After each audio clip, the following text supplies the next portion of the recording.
This is episode 002. Welcome, fellow anglers, to the Good Karma Sport Fishing Podcast. I am Captain Ryan Van Fleet, your host here in the Florida Keys. Each week I bring you fishing tips, interviews, gear reviews, and more to help you maximize your fishing trip, catch big fish, and overall have fun. This week's podcast is part one of a two-part series on how to catch wahoo, Good Karma style. The first part will talk only about gear. Reels, including drag settings, rods, and downriggers. Part 2, I will talk about tides, lures, and live bait fishing for wahoo. I may have to break this out into 3 parts. We'll see how it goes, so you will just have to tune in. I truly hope you will get a lot out of this podcast. I also want to say I realize that based on where you are, some of these tips may not work for you or vary, but hopefully you can adapt something. I will be recapping these tips in a monthly newsletter as I realize it's a lot of content. Also, feel free to reach out to me via email or Facebook and share your insight and feedback. I am always willing to learn and fine-tuning. Let's get started. When I hear the word wahoo, it puts a big smile on my face. Many anglers have a swordfish obsession. I have a wahoo obsession. It's by far my absolute favorite fish to catch and eat. Let me start off by saying that I'm not a fan of high-speed wahoo fishing. Why? 3 reasons. Reason number 1, high-speed fishing between 10 to 20 miles an hour is just not fun for me. And 90% of my clients hate high-speed fishing. They have personally told me. Why? My clients want a good old-fashioned fish fight. I cannot provide them with this experience with the heavy gear that is required for high-speed fishing. Now, don't get me wrong. High-speed fishing for wahoo works very well, but it does not work consistently for me. Many guys nowadays are actually using electric reels in the Florida Keys to catch wahoo while high-speed fishing. This is crazy. In my opinion, dragging a 15 to 30 pound wahoo across the surface with 80 wides and electric reels is not sport fishing. A big Florida Keys wahoo is maybe 60 pounds. Once in a great while, someone will luck into a big one, but guess what? It's usually caught kite fishing on 30-pound gear using a goggle eye for bait, and that's the truth. In part 2 of this podcast, I will tell you how I catch numerous wahoo on live bait in the Florida Keys. Reason number 2, high-speed fishing is extremely boring, as you are limited to only catching wahoo. I have to catch quality fish for my clients, not just wahoo, and high-speed fishing takes the blackfin tuna, mahi-mahi, kingfish, and sailfish out of the equation. Bycatch is very important to me, so trolling with lighter rods at slower speeds get you a lot of bites from various species, not just wahoo. It's sport fishing, and that's what's fun. Reason number 3, fuel burn. Yep, fuel burn. You burn through a lot of gas very quickly. So that is going to be one expensive wahoo. You better hope that you get a big one. First thing, reel selection. In general, the best advice I can give you if you are planning on stepping up your wahoo game is buying the absolute best 2-speed reels you can afford for wahoo fishing with at least 40 to 50 pounds of drag at full strike. My recommendation is to save money and buy the reel you want. Don't skimp and buy a reel you are not 100% confident in, because I can guarantee you that reel will know you're not confident in it and not perform. Yes, I think reels have feelings too. So buy the best you can afford and buy them over time. When I first started, I saved my money and started adding Shimano TLD 2-speed reels to my charter boat fishing lineup. They caught plenty of wahoo, sailfish, and big mahi-mahi. They cost between $300 and $400, and I normally buy them at Bass Pro Shop. The TLDs were abused over 3 years and were repaired several times and replaced a couple times as they just fell apart from client abuse. I did what I could to rebuild them, but they just kept falling apart at inopportune times and were in the shop more than I wanted them to be. The TLD 50s were great, but just too heavy for the clients. I was in luck. Shimano released the Talicas at the same time my TLDs were falling apart on me. For wahoo fishing, I prefer the Talica 25 and the Talica 20 series reels. They cost between $630 to $650, and I typically buy them at Bass Pro.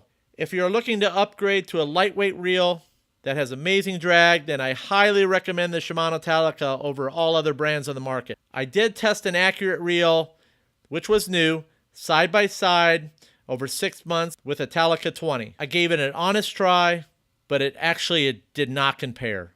The Talica was a better reel. The Talica 25s are my absolute favorite reels to use when I target big game fish offshore.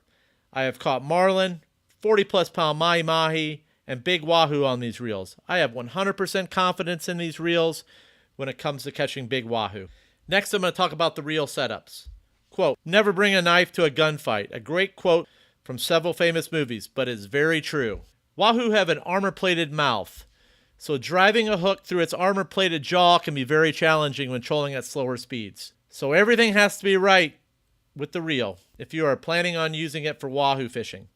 This includes everything from the line to the drag settings. I can't stress this enough. Everything must be right, or the wahoo will find the weak link in your setup. Since I troll at slower speeds for wahoo, 6 to 10 miles per hour, the Talica 25s are spooled with 40 to 50 pound Momoi high catch diamond monofilament, blue in color. The Momoi 40 to 50 pound line, mono line, actually breaks at between 60 to 80 pounds. It's badass line. I have had very little problems with it over the years, and it really stands up to the abuse. Drag setting. The drag setting is a crazy topic, and probably one of the most discussed amongst fishermen. The drag settings I use for wahoo fishing work for me when I troll at slower speeds, between 6 to 10 miles an hour. They may or may not work for you for various reasons.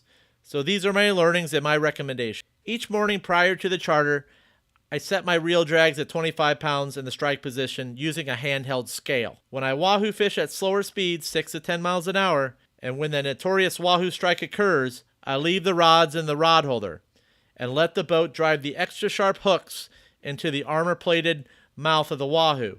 A client's initial reaction is to pull the rod out of the rod holder as soon as the strike happens. They get excited. This is not good. It can create slack in the line and pulled hooks.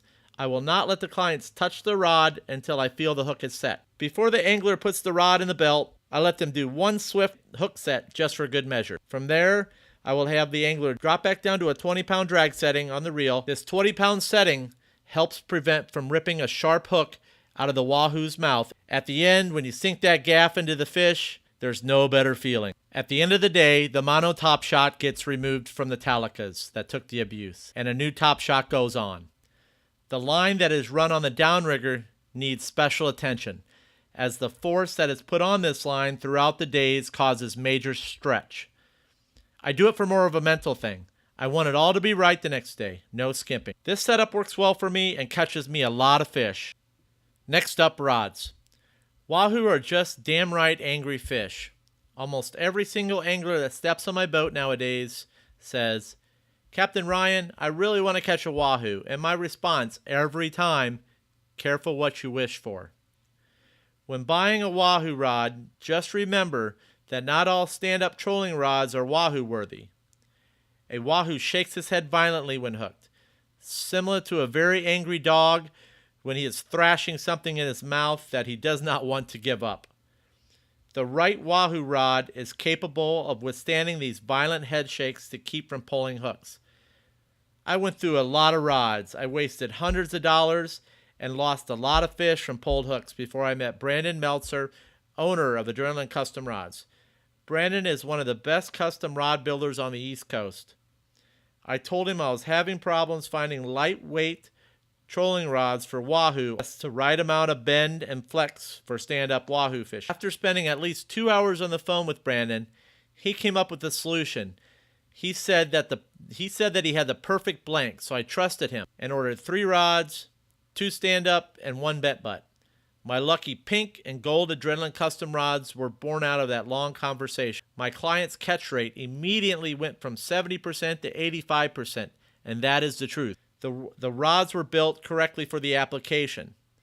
They had the right amount of flex and absorbed violent wahoo head shakes, keeping the hooks in the fish. Not to mention, they are lightweight, so the angler does not get fatigued during long battles. I constantly hear from clients that they love these rods, and I do too. So I highly recommend custom-built Wahoo slayers by Adrenaline. If you contact Brandon, have him make you the right rod for Wahoo stand-up fishing. Do not guess or think you have it figured out because that's what your neighbor's using. He will work with you one-on-one, where other rod builders may or may not do that. Keep it simple by telling him you want the same setups as I do for Wahoo trolling. So do yourself a favor, visit www.adrenalinecustomrods.com. Contact Brandon at 561-289-4208. Tell him what you want and let him make exactly what you want.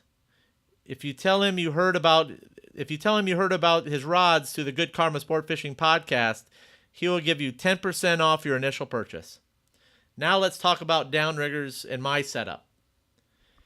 Downriggers and the proper setup are an absolute must for trolling for Wahoo at slower speeds, 6 to 10 miles an hour. I have been through a lot of mishaps with downriggers over the years.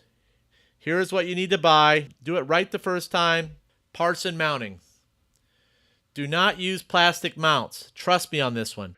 Purchase a separate stainless steel swivel base off eBay for about $135. I use the Canon base and swivel mount. Then buy some spare parts for the base, the knobs, the springs, etc. and keep them on the boat. You will need them. Again, do not use the plastic base that comes with the downrigger. You will eventually be sorry. If you go cheap with the plastic mount, you're going to get burned eventually. Take it from me. I made the mistake a couple times and it was not pretty. The downrigger itself. I went through 4 Canon electric downriggers. These were the mag/10s. They cost me between $400 to $500 on the canon.factoryoutletstore.com.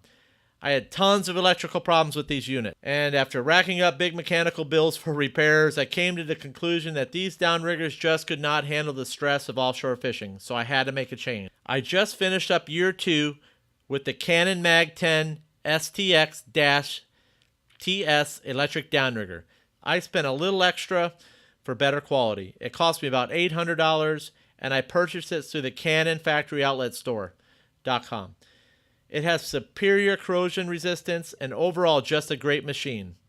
It was well worth the extra money, and I have had 0 mechanical problems like I did with the Mag 5 and Mag 10 downrigger. I did replace the downrigger wire with 150 Power Pro downrigger line because I hate running wire on the downrigger. I would consider the Canon Mag 10 a Wahoo fishing machine. It is a great downrigger. I had my mechanic do the install. As like I said in my previous podcast, I am not good with mechanical stuff, guys. So if you're like me, don't waste time trying to figure it out. Call your mechanic and ask for help. So I hope you like the tips and gear I reviewed today in relation to catching Wahoo and find it useful. To recap, I reviewed my favorite reels and recommend the Shimano Talica 20s and 25s, and talked about how to set the drag. Adrenaline rods, and if you contact Brandon, make sure you mention the Good Karma Sport Fishing podcast to get 10% off your initial purchase. And then the downriggers, the Canon Mag 10 STX-TS electric downrigger is worth the extra investment, and don't forget that stainless steel base. It's very important. Part 2 we will cover more. As I mentioned, possibly a part 3. There's a lot of great content to cover, and I hope you find this of value no matter where you are located. If you have any feedback, comments, questions, or suggestions, I would like to hear from you.